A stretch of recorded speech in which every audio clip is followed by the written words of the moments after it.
Good morning. The first item of business is general questions, and at question number 1 I call Alec Rowley. Presiding Officer, to ask the Scottish Government whether it will provide an update on what action it has taken to support Forth Valley College's Alloa campus in light of the recent reported concerns that it may be closed for financial reasons. Minister Ben Macpherson.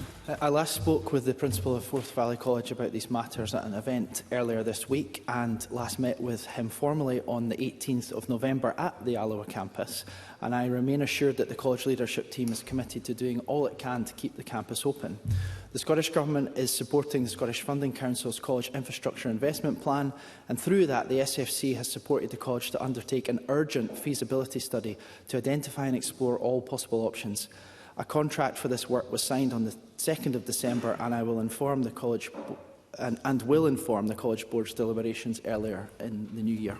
Alec Crowley. Presiding Officer, the college is projecting millions of pounds in the red, and so a feasibility study in itself, it will still need resources. In the recent publication of its draft budget, Colleges Scotland highlighted that under the current model, the college sector is unsustainable without significant change. They are calling for an above-inflation investment and a commitment to sustainable funding to reverse years of underinvestment in the college sector. Does the Minister accept that if we are to reverse the dire state of further education finances, the Scottish Government must commit to an above-inflation investment and sustainable funding models moving forward? Minister. With regard to Forth Valley and the Alloa campus, as I said, the contract for the work on the feasibility study was signed on the 2nd of December, and this will inform the College Board's deliberations in the new year. As well as this, in the new year, I am working with the Principal to assist them in organising a roundtable to bring all interested parties in the locality together in terms of considerations about the future of the Alloa campus, with a shared intention to see it continue to be used and utilised for the common good of the local area and all the stakeholders who benefit from it just now and those who could in the future. In terms of the budget considerations for the college sector more widely, including Forth Valley College, ministers are of course constructively engaged with Colleges Scotland as the representative body for the sector, and we are having good discussions, and indeed there will be discussions with Colleges Scotland today with ministers, but as Alec Rowley would expect, decisions around next year's budget are still being considered and will be relayed to Parliament on the 13th of January. Michelle Thompson. Thank you, Presiding Officer. Of course, funding is indeed at the heart of this issue, but Colleges Scotland have also made clear the unaffordability of the employer national insurance contributions. I wonder if the Minister has able to have any further discussions with the UK Government, who have levied this charge. It's having a disproportionate impact across many businesses, but none more so arguably than colleges. Minister. I think the member raises very important points there, and while Scottish Government ministers, including myself, have recognised the financial pressures on our college sector, whether that be the report from Audit Scotland or the work of the Scottish Funding Council, we have to recognise collectively that this is a scenario that includes external pressures that are out with the Scottish Government's control. And it was deeply disappointing for a whole range of reasons, including for our college sector, that the position on employer national insurance contributions was maintained in the UK budget, and that puts pressure on our colleges that is unhelpful and undesirable, as it does to many other organisations across the public sector. Thank you. Question number 2 has been withdrawn. Question number 3, I call Maggie Chapman. Thank you. To ask the Scottish Government what measures it is taking to address the reported legal aid crisis to ensure that people in the North East Scotland region are able to access support. Minister Siobhan Brown. The Scottish Government recognises the concerns raised by Maggie Chapman, including the importance of ensuring access to justice for people in North East Scotland. The Scottish Government values the legal profession and continues to fully fund legal aid while advancing reforms to improve access and sustainability across Scotland, not just in the North East. We will soon lay regulations to remove unnecessary financial tests for children's hearings. We'll be widening the eligibility for summary criminal cases, incentivise early resolution for solemn criminal cases and ensure fair remuneration for solicitors across Scotland.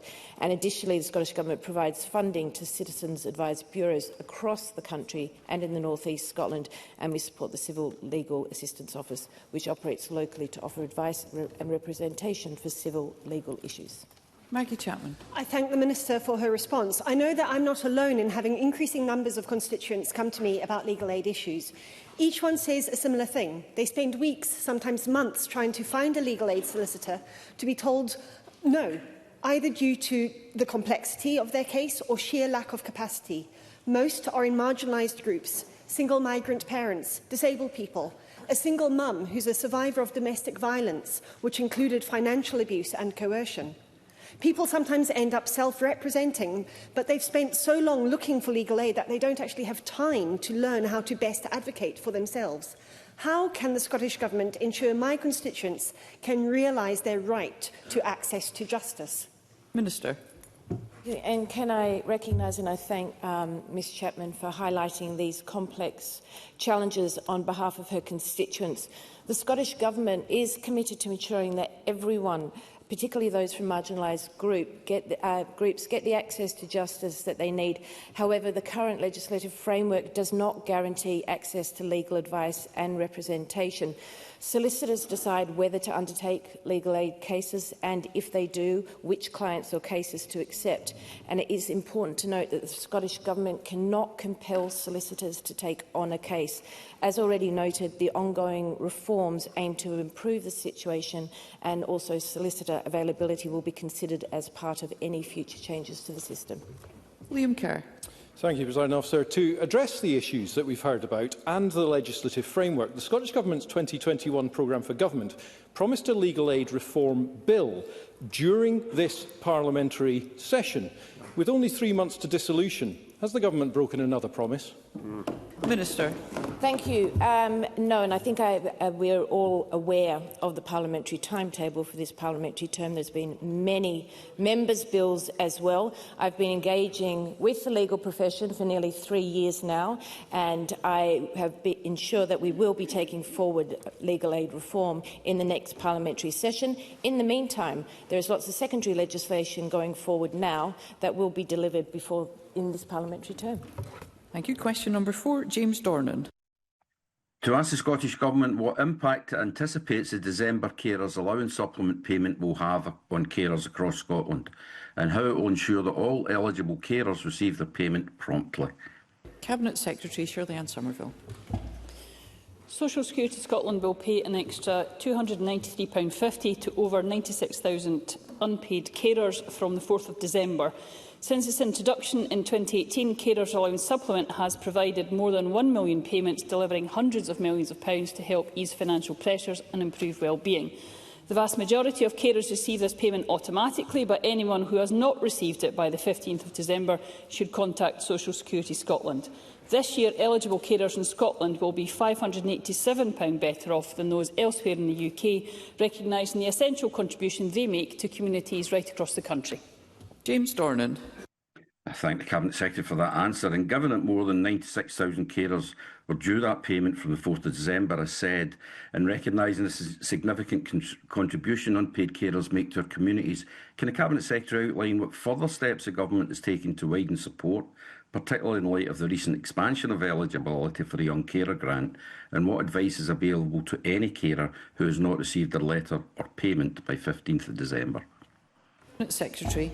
As I said in my original answer, those that do not receive by the 15th of December should contact the agency for further details. Mr Dornan is quite right to point out to the extended eligibility for the Young Carers Grant, of course only available in Scotland, and that eligibility has been extended to 19 I was also delighted to meet carers in Hamilton yesterday, where we talked about the improving support from March 2026, including those that receive carer support payment who have multiple caring roles can be paid an extra £520 per year for every additional cared for person through the Carers Additional Person Payment. Again, only available in Scotland, and this will provide extra support to around 18,000 carers in the next financial year. And from March 2026, carers will also receive 4 more weeks of support when a caring role ends due to a bereavement, providing more stability at a very difficult time for the carer. Question number 5, Megan Gallagher. Presiding Officer, to ask the Scottish Government what progress it has made on increasing the number of overnight beds for parents in neonatal wards. Minister Jenny Minto. Thank you, Presiding Officer. The Best Start 2017 recommended all neonatal facilities should provide emergency overnight accommodation on the unit for parents, with accommodation available nearby for parents of less critically ill babies. Boards are expected to include provision for this in their planning. Every neonatal unit in Scotland has provision for families to stay overnight where required. All neonatal intensive care units and the majority of local neonatal units and special care baby units have rooms on or near the unit, with other accommodation available nearby to allow parents to be with their babies. The majority of boards also provide support to allow siblings to stay to ensure families are supported to remain together. The Scottish Government also provides support to all families with babies in neonatal care to cover the costs of food, travel and accommodation as part of our Young Patients Family Fund. If hospital accommodation is not available, the Health Board will usually be able to book and pay for nearby accommodation for families in advance. Megan Gallagher. I thank the Minister for her answer, but also for taking the time to meet with me yesterday to discuss concerns relating to neonatal care. West Scotland have, of course, been championing the need to increase beds, and this is an issue that must be taken seriously. At present, for every 10 babies needing neonatal care, only 1 bed is available for parents to stay overnight. I don't think I could imagine being a parent of a newborn baby and being told that I couldn't stay with my child who is sick and vulnerable within the same location. And I think there is an understanding and an acceptance that the Scottish Government must do everything that they can to increase the number of beds. So can I ask the Minister if she would be willing to keep myself and other members who are interested in this issue up to date with the progress that's being made by the Scottish Government, but also any discussions that they are having with NHS localities in relation to this issue? Minister. Megan Gallagher for her follow-up question and appreciated the ability to have a conversation with her out with the Chamber to ensure that we both understood the importance of having the right accommodation nearby or in neonatal units to support families at what can be a very traumatic time. The Cabinet Secretary has just written to Ms Gallagher, which lays out the plans that we have as Government, specifically asking for officials to engage with health boards that don't have accommodation to ensure they have that adequate accommodation. So. Brief supplementary, Carol Mockin. Thank you, Presiding Officer. Within places in my own South Scotland region, a lack of overnight beds in neonatal wards could see parents facing a 100-mile round trip to see their baby. I understand that recently announced Maternity and Neonatal Task Force will review rural service provision. Can the Minister ensure consideration will be given to supporting families in rural areas with babies in neonatal wards? Minister. Thank Carol Mockin for her question, and given that I too represent a rural and island constituency, that travel is high up on my agenda and of course will be considered. Question number 6, Ruth Maguire. Thank you, Presiding Officer. To ask the Scottish Government what consideration it gives to the gendered impact of debt in its child poverty and social security policies. Cabinet Secretary Shirley Ann Somerville. The Scottish Government recognises the impact of debt on families, particularly women, and encourages all public bodies to share good practice on debt collection. And this includes a social security system underpinned by the values of dignity, fairness and respect. We've committed to exploring further pilot activity on gender budget tagging for the budget of 26-27, building on the work with the OECD last year. And we are consulting with a range of stakeholders in the development of our final Tackling Child Poverty delivery plan, including the National Advisory Council on Women and Girls, to ensure the plan tackles gender inequalities. Ruth Maguire. I thank the Cabinet Secretary for that answer. It's well understood that domestic abuse can entail financial abuse, including coerced debt, and single parents are around 3 times more likely to have experienced domestic abuse. Unfortunately, public debt processes too often do not reflect that knowledge and understanding and can perpetuate the impact of financial abuse and coerced debt. The excellent report by Professor Morag Traynor for Aberlour Children's Charity, One Parent Families Scotland and Trussell recognises that this is an issue requiring action from all spheres of government. Will the Scottish Government consider reforming joint liability rules, for example in council tax, so that women fleeing abuse are not automatically responsible for debts accrued by abusers, to protect victim survivors from debts that result from financial abuse and coercion? Cabinet Secretary. Well, I very much recognise the challenge that many women have when they are faced with domestic abuse and coercive abuse of this kind. The Aberlour report does shine a very important light on this issue, and the Government is taking action, but we are always keen to see what more we can do through the Child Poverty Delivery Plan. But to, I hope, reassure Ruth Maguire, in part at least, I would point to the project where the Scottish Government is funding Citizens Advice Scotland Council Tax Debt Project right across Scotland to improve access to services for people struggling with council tax debt and to provide wider holistic support and to ensure best practice from councils. There's also the Financially Included project that responds to economic abuse, including the National Helpline, which my colleague Marion McCallan launched officially yesterday. And the Housing Act in 2025 places a duty on Scottish ministers to undertake within 6 months a review of the impact of joint and several liability for council tax arrears on those who have experienced or are experiencing domestic abuse, primarily women, as suggested by Ruth Maguire. Thank you. Question number 7, Paul Sweeney. Thank you, Presiding Officer. To ask the Scottish Government what support it is providing to NHS Greater Glasgow and Clyde in light of reports that the NHS Board is dealing with a much higher rate of flu patients compared with previous years. Secretary Neil Gray. Presiding Officer, we are working closely with NHS Greater Glasgow and Clyde to support them this winter when we are seeing higher than usual levels of flu for this stage of the winter season.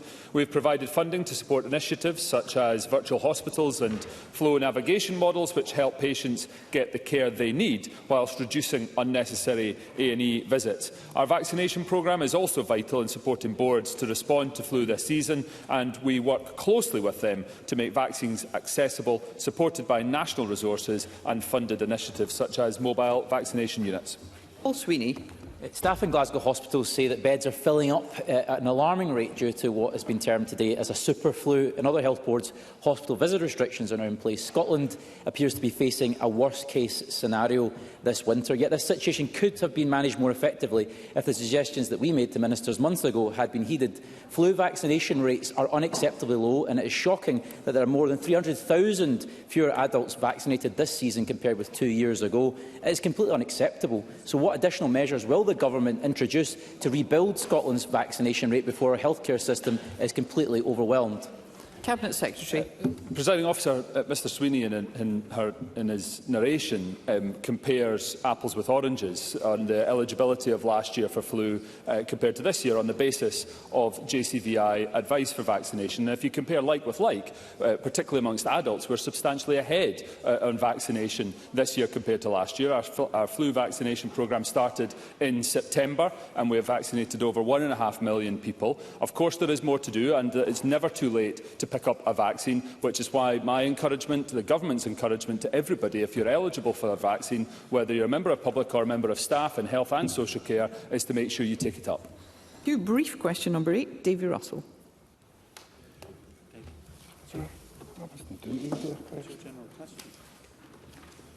To ask the Scottish Government. Stand up, just read it. Sorry. To ask the Scottish Government what responds to Shelter Scotland statistics stating that there are 109,000 families on waiting lists for social housing. Secretary Marion McCallan. Presiding Officer, we have most confidence in these estimates, which are based on the Scottish Household Survey. They contain no double counting of households across multiple housing lists. and are not dependent on keeping administrative housing lists up to date. These will, however, contain some households who are already living in social rented housing looking to transfer to another. Estimates from the 2024 Scottish Household Survey are scheduled for publication in January next year, and of course the Government is entirely focused on work to ensure that supply can meet increasing demand. A brief supplementary, David Russell. Thank you for that answer, Cabinet Secretary. There are 5,000 families on the waiting list in my constituency alone. I was wondering, what action you have taken to improve the new build, as the new build statistics say that there is a significant drop in new builds over the last 3 years. Always through the Chair, please. Cabinet Secretary. Presiding Officer, the Government is taking action across the board to increase supply of social and affordable homes, building on a record which shows we have built over 140,000 affordable homes since we came to government, over 100,000 of which have been for social rent. There's £808 million available in this year's affordable homes budget, which we are putting towards the construction of new homes, as well as asking councils to go and acquire, particularly family homes, now off the market, to get children spending less time in temporary accommodation. And of course, that comes in advance of the £4.9 billion worth of funding which we've set out will be invested in the coming 4 years.